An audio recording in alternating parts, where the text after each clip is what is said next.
This is Nitya Ramachandra from the NR Hour Sports Show. This is episode 929. I'm joined by a really special guest. I'm joined by former NFL running back, former Georgia Southern running back, Adrian Peterson. Hey, guys, there's two Adrian Petersons in the league. So this one is, I got the original one on the show today. So he used to play for the Chicago Bears, Seattle Seahawks, and he played in the UFL League, which we'll get to, Virginia Destroyers. And now, after his NFL career, he's helps out young athletes, and now he's a current coach for Georgia Southern, his alma mater. And I'm really looking forward to this interview. And we finally made this happen, Adrian. So first of all, I just want to say thank you for joining the show. How are you and your family doing? Like I said, the original Adrian Peterson. I'm doing great, man. Doing great. I'm glad able to hop on the show with you today. Yeah. So I want to ask you about your childhood growing up, and obviously you grew up in Gainesville, Florida. So what was that like growing up as a kid there? And when did you get interested in the game of football? And who would you say your role model that you looked up to throughout when you were growing up? Yeah, so I grew up actually in another small town. I'm of Alachua, Florida, which is about 8-10 miles from Gainesville. Grew up in a household. Mom and dad had an older brother, Mike Peterson, a younger brother, Rodney Peterson, and also a younger sister, Lakeisha Peterson. Grew up as an athlete, played multiple sports as a kid. Was actually blessed, man, to have, as I mentioned, mom and dad in the household, as well as the older brother, who played football, went on to play at University of Florida, and then I actually played 14 years in the NFL. So I didn't have to look far for guidance, for role models. Yeah. So for you, growing up in high school as a high school player, and did you get to play multiple positions in football before choosing running back? I did. So growing up, in our youth program, we played everything. We played everything, and then even in high school, I was actually showing our coaching staff some highlights, and I was the running back, linebacker, punt returner, kick returner. So you rarely came off the field, and as a trainer, as a coach, as a mentor, I try to guide other parents to don't put their kids in a box so early, because you never know. Expand them, allow them to play multiple sports, and allow them to play multiple positions, because you never know. They may grow to be 6'8", 6'9", or they may not. They may end up being 5'11", 5'10". But as a kid, having that ability and that skill set to play multiple positions is great. Yeah. So for you, what was it like transitioning from playing multiple positions just to focusing on one, and senior in high school being a running back? And what did you learn from that transition just to focus on one position? Because that's when all the scholarships come in from when you're senior. And what did you learn as a running back to become that better player, so colleges can see what type of talent you are? So I didn't stop playing one position until I got in college. So even my senior year, I played everything, and I enjoyed it because it was able to show my many talents. Yeah. And then actually, when I got to college, and I only played running back, my conditioning level was so high. I mean, from going to high school and never come out the field to becoming a college athlete and playing one position, I was like, man, all I do is run the ball. This is easy. And that's where I seen the biggest gain in my career. Yeah. So speaking of senior in high school, what advice did you get from like the coaching, your head coach or your assistant coach or position coach? What advice did you get from them, obviously after senior and heading into college? Man, just stay focused. And coming out, I kind of figured I would go off to a Division I school. That didn't happen. Signed to Georgia Southern at the time. We were Division I AA, and so a step down, but always stay focused and reminded myself that it doesn't matter where you go, but it's all about what you do when you get there. And if you have aspiration of going on and playing in the NFL, if you're good enough, they're gonna find you. Right. Yeah. So tell our fans about your college recruitment process and how many offers did you get, and what made you choose Georgia Southern? And that's a great football program, great academic program, and sports program. And what other offers did you get before choosing Georgia Southern? Man, coming out, had calls and letters and all that stuff, but when it came down to it, only had 3 official offers: Georgia Southern, South Carolina State, and FAMU. Had recruitment visits, all 3. A little farther from home than I wanted to go. As I mentioned, my younger brother was still playing high school ball. My older brother was at University of Florida. So, just the stress on mom and dad on getting to South Carolina State, it was about a 6.5 hour drive. So putting that stress on mom and dad was going to be tough. Georgia Southern was about 3.5 hours. FAMU was a little bit closer than I wanted to be. It was about an 1.5 hour drive from Gainesville, from Alachua up to Tallahassee. So settled on Georgia Southern, man, and didn't look back. Didn't look back. Hopped in and got to work academically and as well as on the field. So did you did you ever think to yourself, maybe in college, maybe you could have played multiple positions still in college, or did Georgia Southern mainly focus you on the running back once you got into college, or did you get to still play? Obviously, you got to still play multiple positions in college, but did you ever think to yourself, all 4 years maybe you can play multiple positions? Oh no. I just wanted to hone in on the running back. Because in high school you kind of did it, because that's what the team needed you to do. Yeah. But once I got Georgia Southern, it was just strictly running back. Yeah. So tell our fans about what was it like playing for Georgia Southern and playing in that college atmosphere in front of that fan base. What was that like playing that for that college? It was great. It was great. And we have a huge fan base, and we were part of the 1AA playoff system. So at the end of the year, the top, I think it was 12 teams.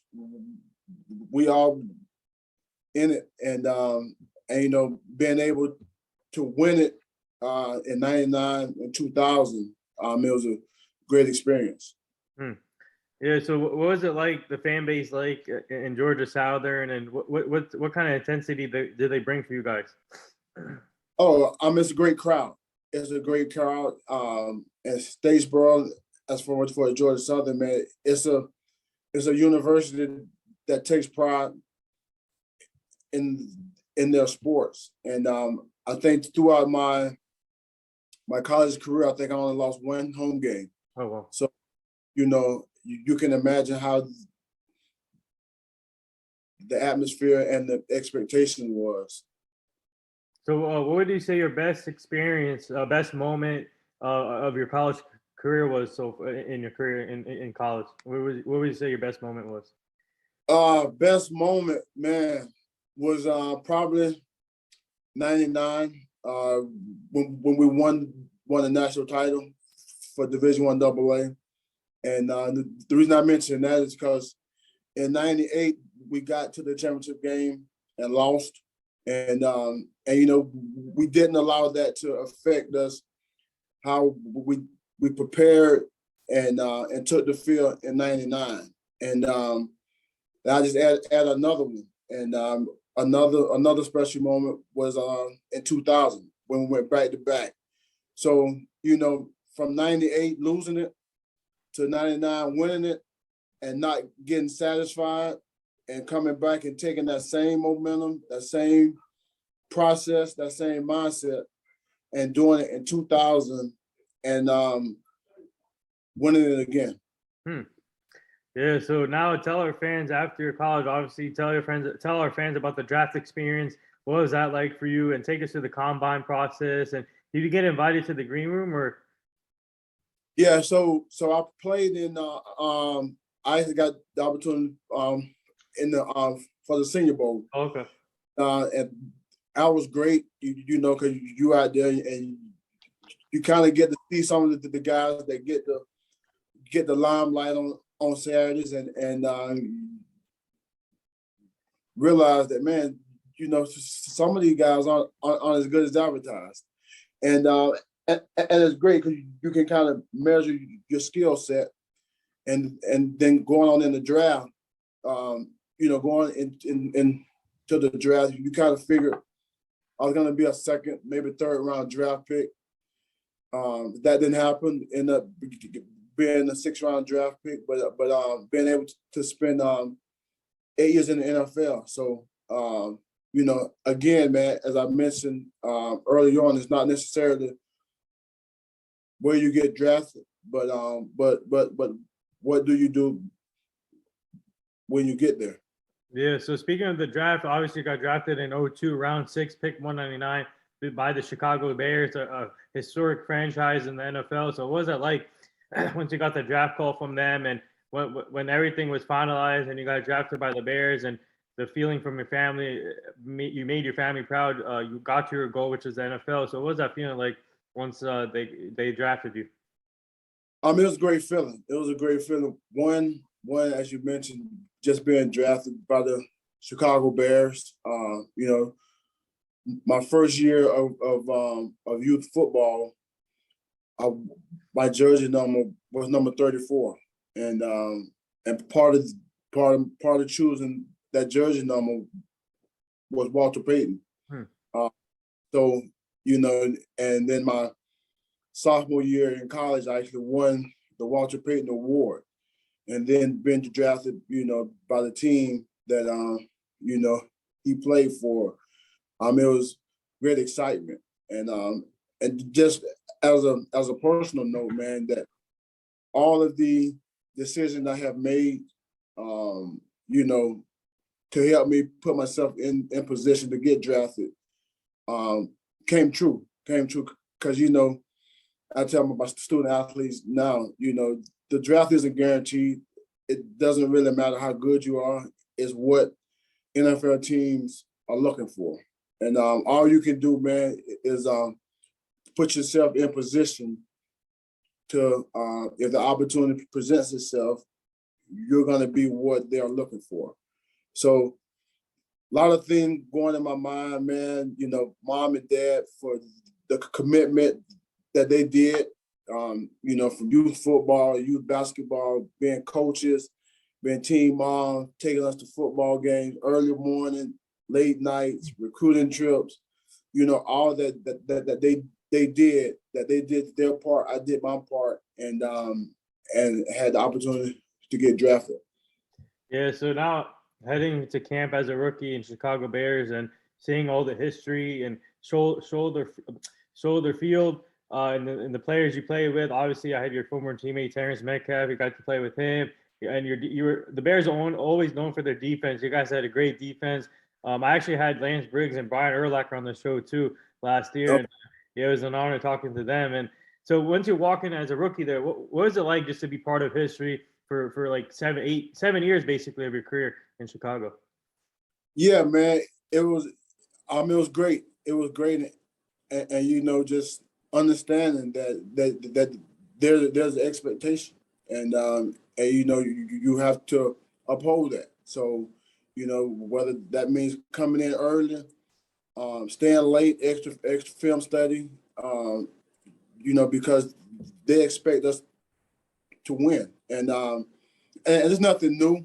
It's nothing new. I played for a great high school team. You know, they have a lot of history, and then even come to Georgia Southern, playing for university, they have a lot of history, tradition, expecting to win. So, it was something I was kind of used to. Yeah, so tell us about the fan base there in Chicago. Obviously, they go crazy about the Bears, and a lot of intensity there in the stadium, and obviously playing in the cold during the winter times. But for you, what was it like playing in front of that fan base for you? Oh man, it's great. It's great. It's great. There's a lot of Bear fans out there.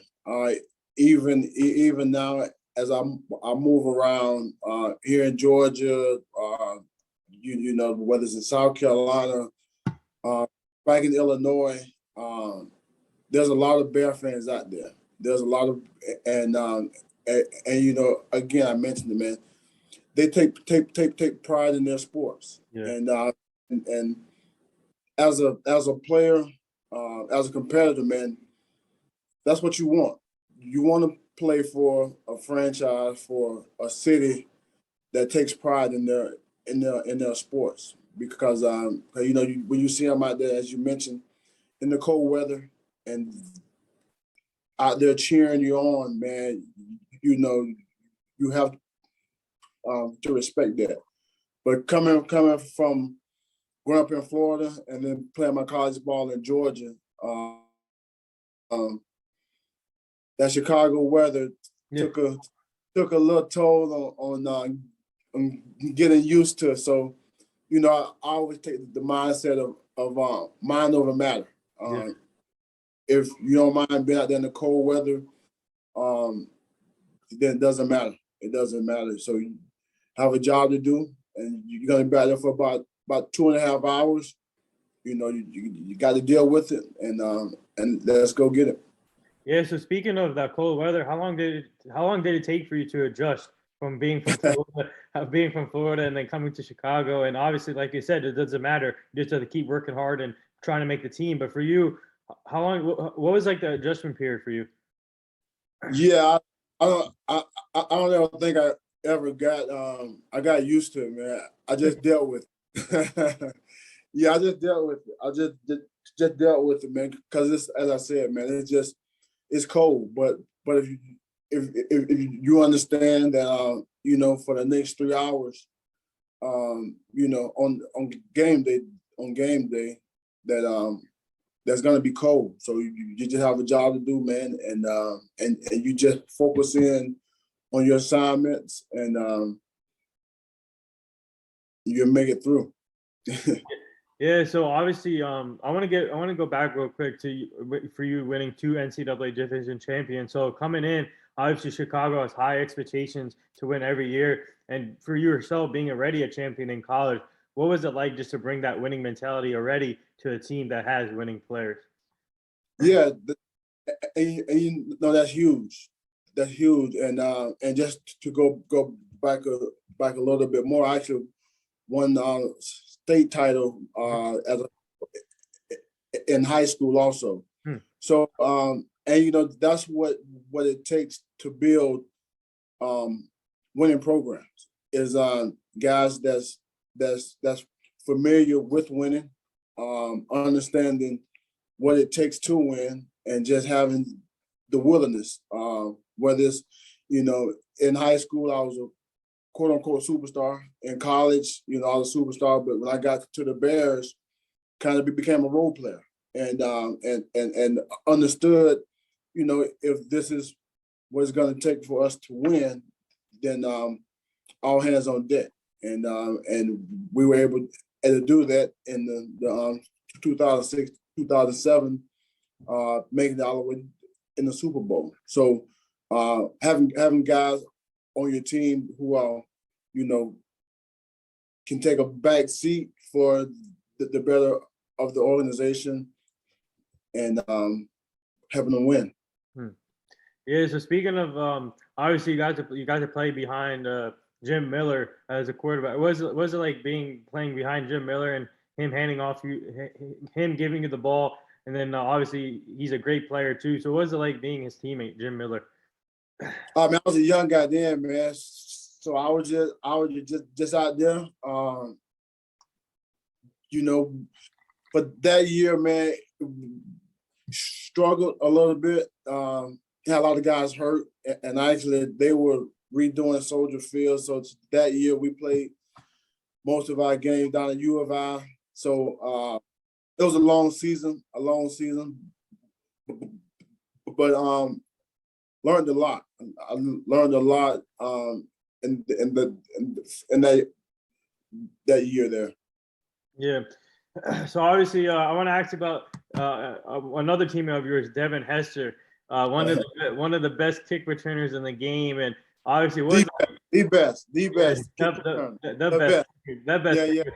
Yeah. So what was it like competing with him in camp and practices and making each other better? Actually, you guys made each other better during practices, and obviously sometimes maybe the coach would put you both in the games at the same time. So what was that like, just competing with him and making each other better? Oh man, he's great.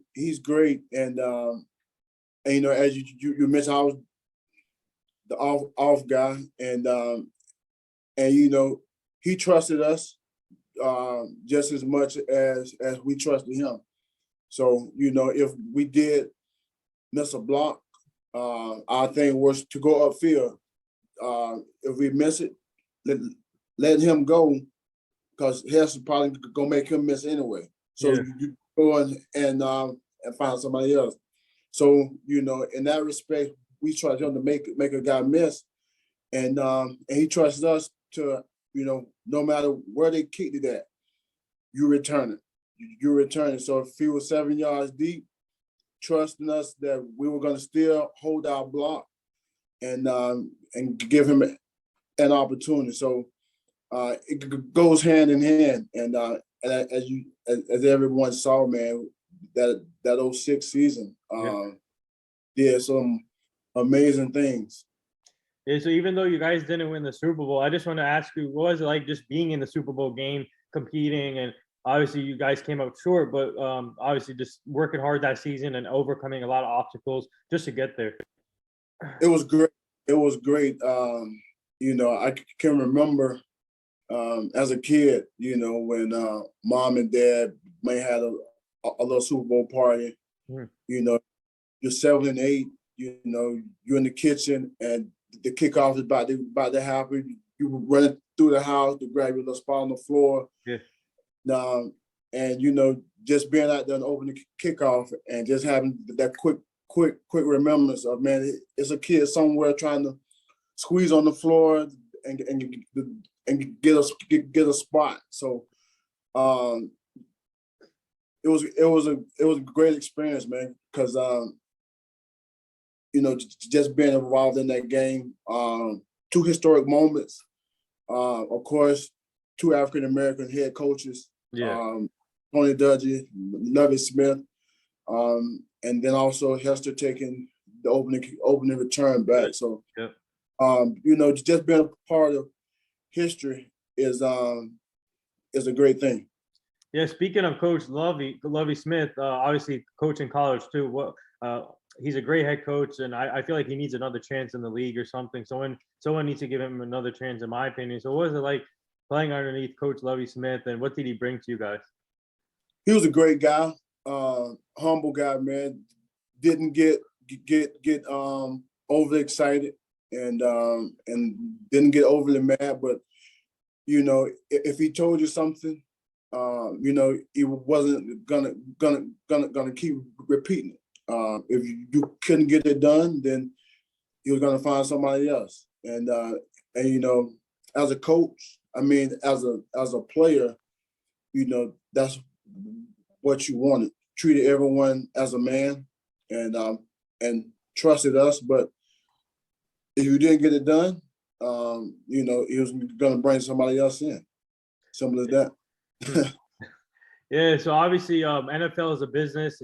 Everybody moves teams to, but players get traded or you have to sign somewhere else. And for you, obviously, you play with the Seahawks. But did you think to your mind, maybe I can spend your whole career with one team in Chicago, or what was it? How tough is it leaving the team that you got drafted by, but you got another opportunity to play with Seattle, another great organization in the NFL? Yeah, I mean it was great. So I really just consider myself as a Bear. I played out my contract, and and honestly, I was only in Seattle for like a week. I was just in training camp, so that was my last year.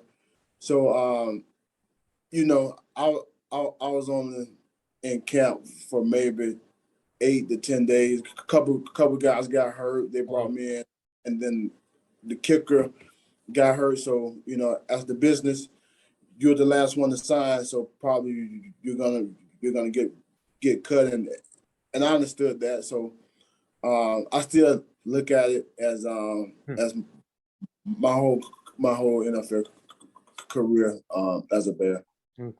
Yeah. So speaking of speaking of Seattle, I'm going to be writing for them pretty soon here. So that's a great. Oh, good. Yeah, I saw that. I saw that, man. Yeah. Congratulations on that. Yeah. Thank you. Congrats on that, man. Yeah. Thank you. Thank you. Yeah, man.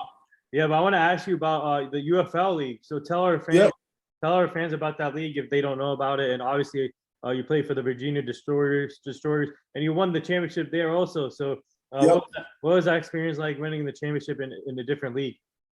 It was great. It was great, and it was a great league, man. I kind of wish it was still around. Not necessarily for myself, but for some older guys and younger guys. So,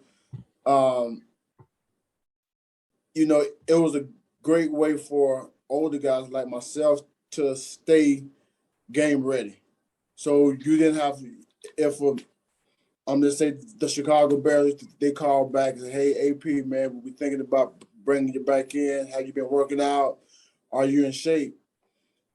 It's better if I can say, "Yeah, I'm in shape," and here's some game tape from last week, or here's some game tape from yesterday that I played in, as opposed to, "Yeah, I'm in shape." Actions speak louder than words. So it was a great way to, cause you can go out and run and jump and train all you want to, but it's nothing like a games. I mean, you work out and train, and you still get sore in training camp because it's nothing like the exert. You sprinting, you're jumping, you're blocking, you're getting hit. So it was a great way to stay in shape for the older guys and the younger guys who might have not got an invite to a training camp. It was a way for them to get extended film from more than just college. So it was a tremendous league, man. I hope somewhere down the line the NFL kind of starts it up, or partner with it, or somehow develop another kind of a minor league, because there's a lot of guys out there, man, who come out of college and it might have been they got injured week 2 and they're a senior, so they can't use that as a redshirt year. They get injured week 3, who just needs some more game film, and it was a great way to get game film. Yeah. So do they play a different style than the NFL, the UFL, or same style? And what is it like? Take us to the championship win. Yeah, it's the same style, and that's the unique part about that is no gimmick football. I shouldn't say gimmick, but it transitioned straight to the NFL. So you have the indoor league, which might be what used to be the arena league. If you're a running back, you can't really show much in arena because it's a passing league. So, and you're on a smaller field, but the UFL was the same rules, same officials, so it translated right to the NFL. and our run, man, I think it was about 5 teams in it. So, you know, and our team actually had a lot of NFL guys on it. Oh, wow. Like with the Dominic Rose, who I actually played against in the Super Bowl. Dominic Rose. Oh, wow. Yeah, man. Yeah. Another running back was Clifton Smith, who played for the Bucks, kick return Pro Bowler. So, and then our third one was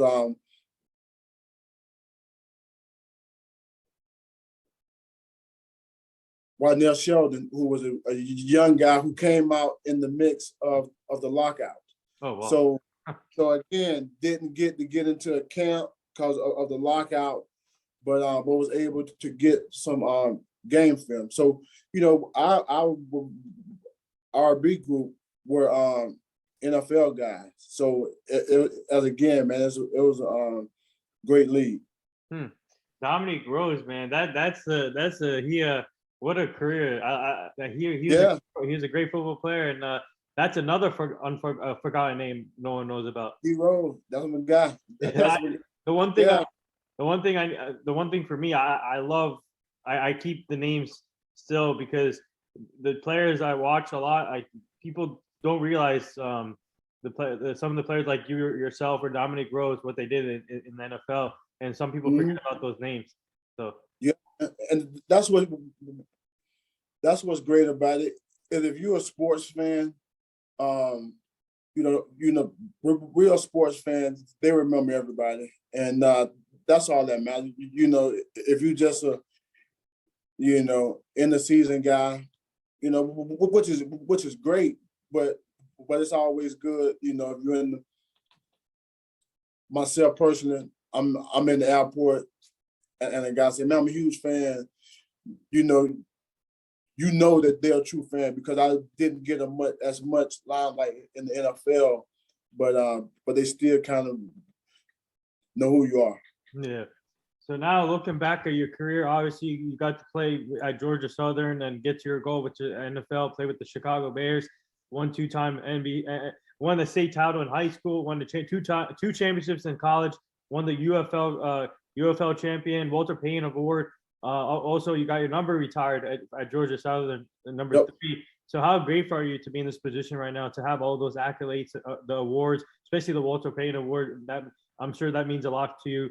And also now coaching at your alma mater, Georgia Southern, being a coach, helping these young athletes get to where they want to be. It's great. And that's good. My official role here at Georgia Southern is the director of student athlete development. So it's great. It's great. I get to, you know, share some of my experiences with the young kids because, you know, when I was a student athlete here, we didn't have a person in my role. So, you know, as I tell, you know, parents when they come in for recruitment visits, as an extension from mom and dad, an extension from the coaches, an extension as your friend, because 18-year-olds getting advice from other 18-year-olds, that's probably going to go well. So, you know, and I'm going to tell you honestly, if you come to me, you got a question, because a couple of guys come and say, Coach, I'm not playing that much. I want to do this. So I'm asking, do you know all the plays? Not all of them. Well, if you don't know all of them, you shouldn't be playing. Yeah. You know, you've been late to study hall, and you've been late to treatment. You know, if you're late to these things, that transition to we can't trust you to get on the field. So, you know, just being able to give advice to the DG and show them, you know, I'm not someone that went to South Carolina who trying to tell you about Georgia Southern. No, I went here, I walked the same campus, you know, went through similar stuff, not exactly the same stuff, but similar situations to, you know, whatever you want to do, man, you can get it from Georgia Southern. Yeah. Also, obviously, your number being retired there. What's that What was that like for you? What was the experience like when they announced that your jersey's gonna be retired there forever, number 3, so no one can wear 3 anymore? Did it my last home football game. So you know, I was actually still playing, and the jersey number was in the up in the stadium. So I was kind of good and kind of weird at the same time. You're like, man, I'm up there, but I'm still playing. So again, huge honor, man. Yeah, so now looking at this team, obviously Georgia Southern, a great young football program. Obviously they had some NFL players. I mean, players get into the NFL like J.J. Wilcox went to the Cowboys. So what do you like about the talent here at Georgia Southern, and what would recruiters say to players that want to come here? Oh yeah, man. As I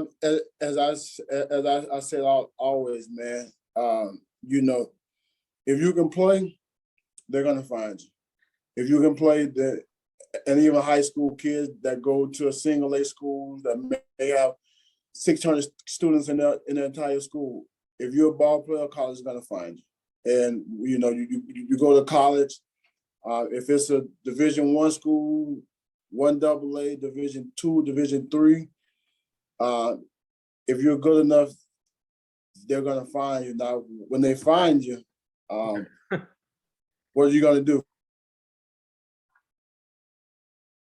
I'll hide away from it. So, you know, huge opportunity for everyone out there.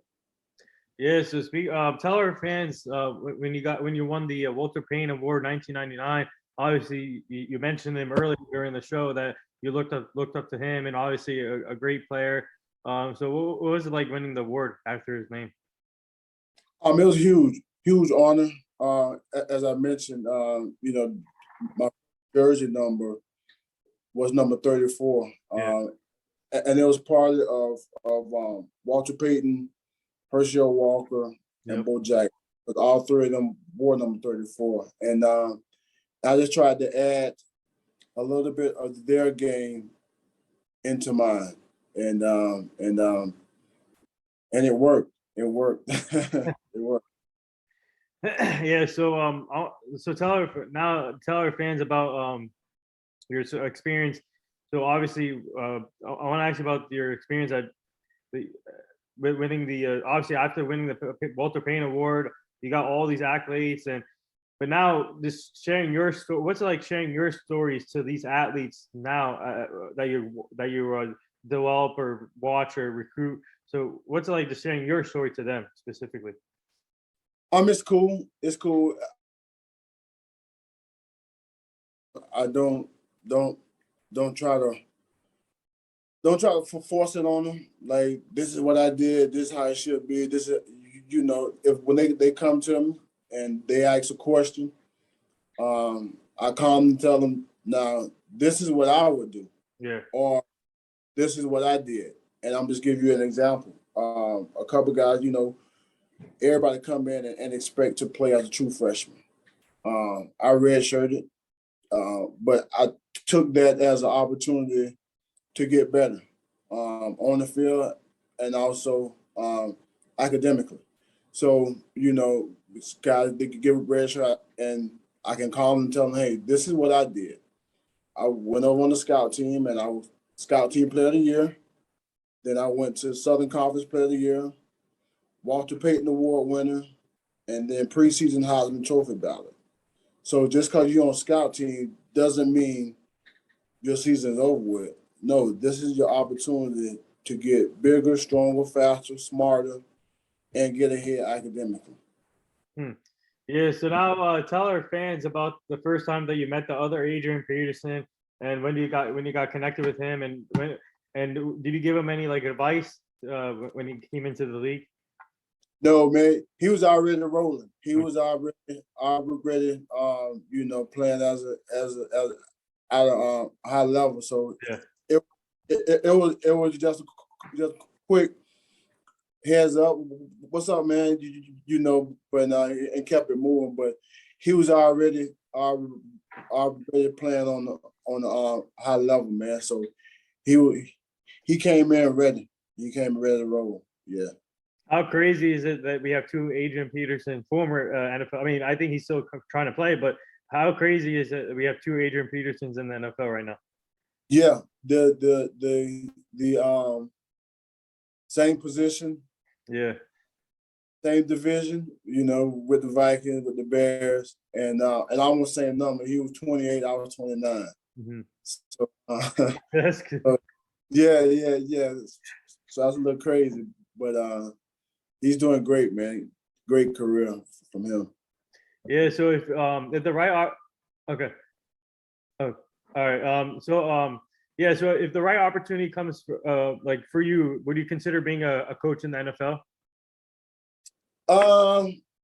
Maybe down the road, man. I have